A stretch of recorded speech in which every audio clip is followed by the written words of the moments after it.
Bismillahirrahmanirrahim. Assalamualaikum warahmatullahi wabarakatuh.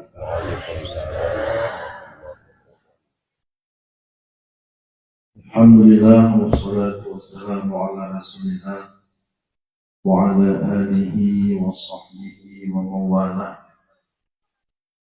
Bersyukur pada Allah atas segala rahmat dan karunia-Nya. Salawat dan salam kepada junjungan alam dan besar Muhammad sallallahu alaihi wasallam, pada keluarga dan sahabat beliau sekalian yang sama-sama kita muliakan, yang mencintai Abdiya, guru kita bersama Bina dan Umi. Semoga terus memberikan kesehatan, umur panjang, dan terus dapat membimbing dan di akhir zamannya. Dan juga yang sama-sama kita muliakan guru bertanyo, pimpinan Pondok Pesantren Nurul Ihsan Kampung Adanyo, dan juga yang kita hormati para guru bertanyo atau muda, dan juga hadir bersama kita Bapak Dewan Kabupaten Abdiya, dan kepada Sekretaris Wali Agama, dan kepada wali-wali Nangro, dan kepada seluruh hadirin hadirat Bapak Ibu yang rahmati Allah. Sebagaimana kita dimaklum bahwa sembahyangnya adalah sebuah ibadat, sebagaimana yang diceritakan tadi bahwa sembahyangnya adalah ibadat yang dijemput langsung oleh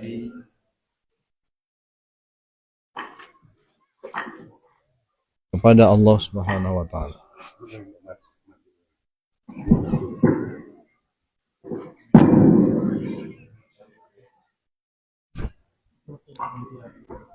Dan juga Bapak Ibu, kita lihat, kita dengar bahwa penjemputan sembahyangnya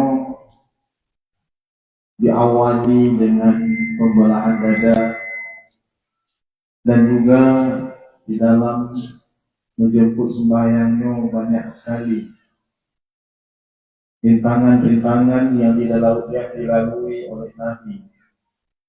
Wabil khusus ketika Nabi Mi'raj, Nabi diperlihatkan berbagai macam, tapi Nabi tidak pernah menggubrisnya. Dipernampakkanlah orang-orang yang disiksa, ya, dipernampakkan orang yang menumbuhkan ataupun memotong, kalau bahasa tanya padi lah, setelah dipotong tumbuh lagi. Dipernampakkan orang-orang yang memukul kepalanya, dan ada orang tua yang memanggil-manggil Nabi. Bapak Ibu, itu semua Nabi tidak pernah melihat. Lalu menancapkannya dalam sembahyang. Bapak Ibu, lekat yang memanggil-manggil, dipanggil oleh nikmat. Umpama lagi kepada kuno orang yang kau pati dimohlo, ditakuti oleh azab, oleh bala. Lagi orang yang dikoh oleh dimati gedlo, dipanggil oleh dunia. Lagi perumpamaan seorang orang tua yang memanggil-manggil Nabi, dan juga dipanggil oleh syaitan. Maka di dalam tasawuf, penghalang-penghalang kamu dalam sembahyangnya, ada kala rezeki, ada kala goresan-goresan, ketakutan-ketakutan di dalam hati kamu. Ada kala yang mengganggu kamu dalam sembahyangnya adalah dunia. Ada kala yang mengganggu kamu dalam sembahyangnya adalah syaitan. Sebagaimana Nabi menjemput sembahyang, tidak pernah menggubris, tidak pernah peduli dengan panggilan-panggilan tersebut, hendaknya tanjulan sembahyang juga lagi ya. Jadi bagi tanjul sembahyang Bapak Ibu, pikir tanjul rezeki, karena tanjul yakin rezekinya dalam genggaman Allah. Tanjul terbayang, tergoda, terpengaruhi dengan goresan-goresan yang menakuti hati saya. Bapak Ibu, pakiban kalau lumpia anda dalam sembahyang atau lunjak pada masjid, urusan dun dan kabubis godaan-godaan syaitan dan dunia. Maka kalau lagi yang tanya sembahyang Bapak Ibu, sesuailah dengan hikmah daripada penjemputan sembahyangnya. Dan juga segala Nabi itu Uaras, Nabi diperjalankan dulu gerbang NN ya Allah pilih ke dalam surga dan kepada neraka. Nabi tidak masuk neraka, tapi Nabi dibuka hijab sehingga Nabi melihat neraka itu dari surga. Melansir Bapak Ibu di dalam tanya sembahyang, tanya sembahyangnya karena galak tamu surga. Tanya sembahyangnya karena takut tamu neraka. Karena kalau tanya sembahyang karena galak tamu surga dan takut tamu neraka, seandainya kepada Allah dalam hadis kursi hanya menciptakan surga dan neraka, sungguh aku tidak disembah. Bapak Ibu yang dirahmati Allah, menanti tanya dengan sembahyang diawali dengan taubat, pembersihan diri.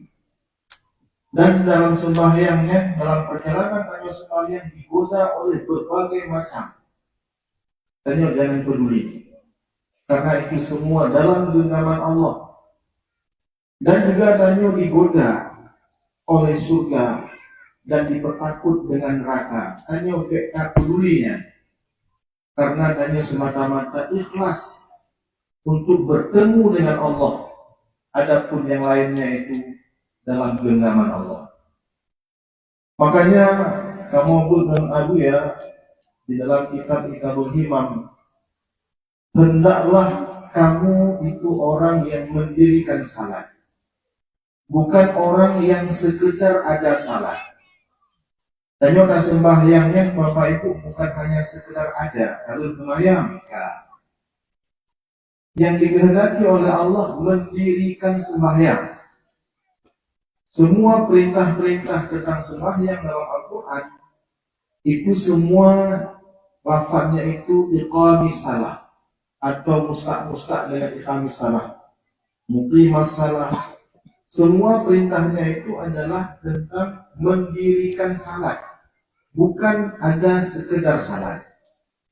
Jadi kalau tanya sembahyang sekedar ada salat Bapak Ibu, maka ini sembahyang tanyanya tidak mencegah daripada kemungkaran dan kekejian. Tapi bagi banci bermuqi masalah, bertakudong sembahyang. Bermakna takudong sembahyang, tak lakukan syarat hukumnya secara zahir dan tak tunaikan sembahyangnya secara batin, yaitu ikhlas, hubur hati kepada Allah, khusyuk.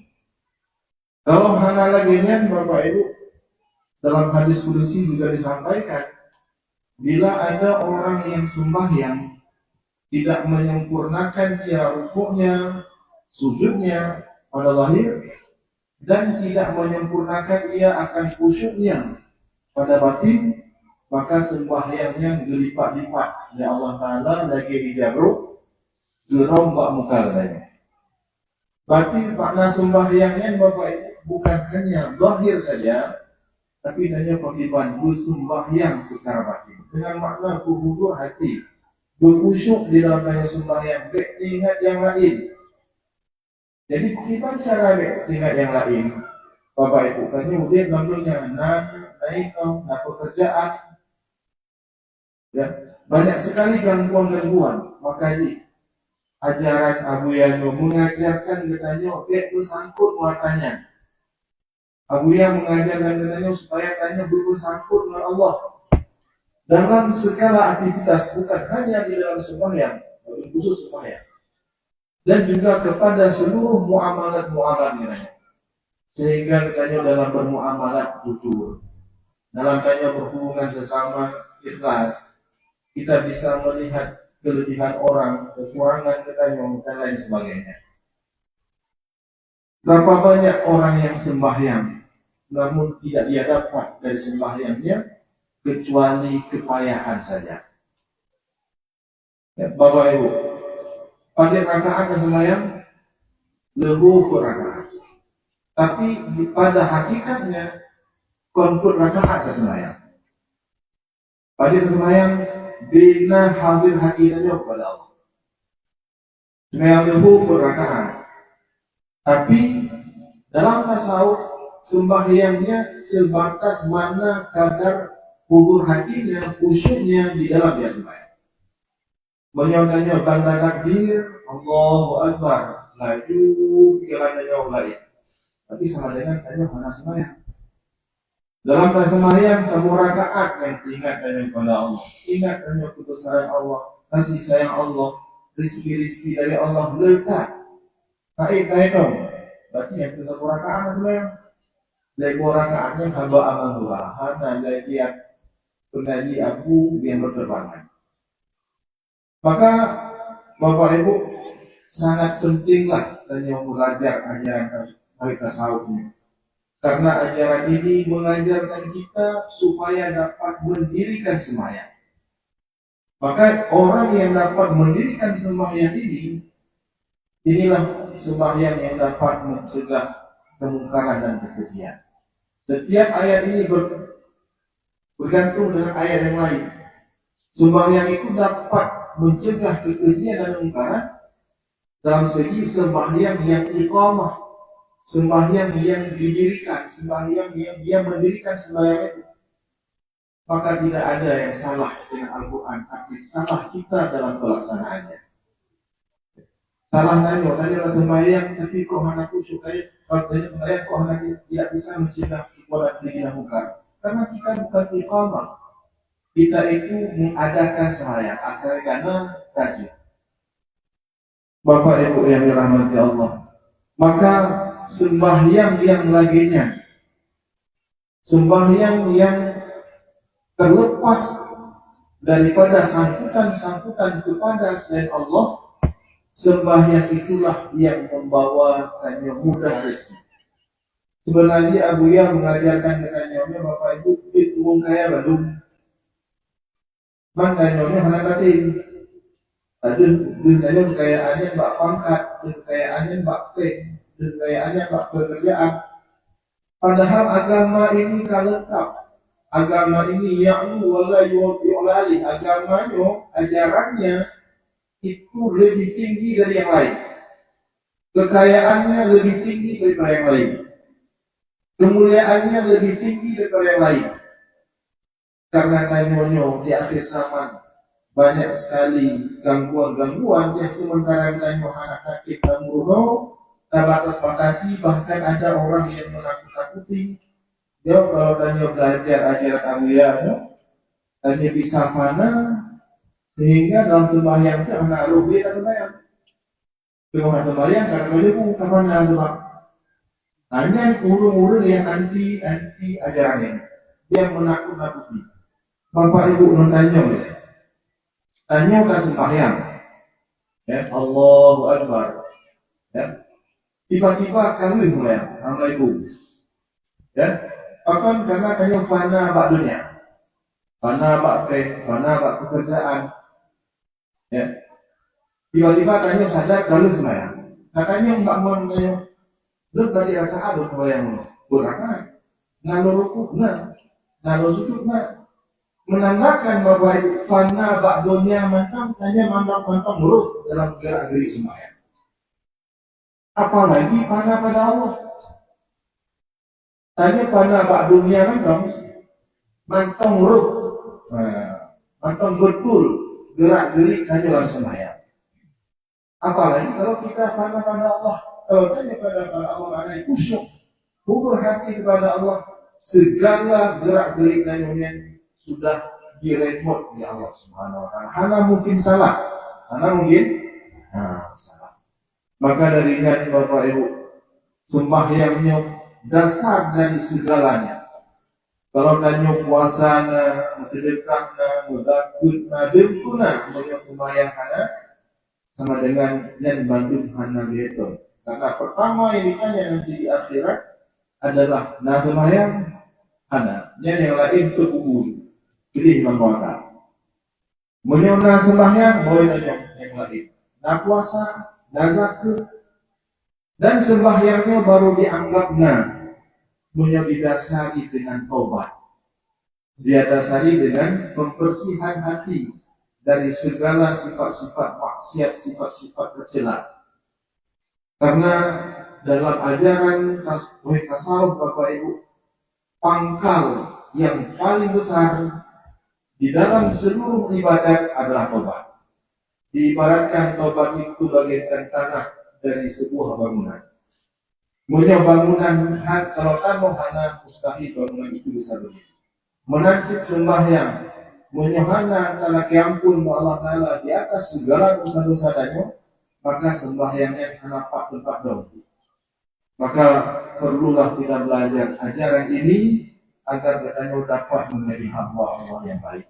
Mungkin teman-teman, Assalamualaikum warahmatullahi wabarakatuh.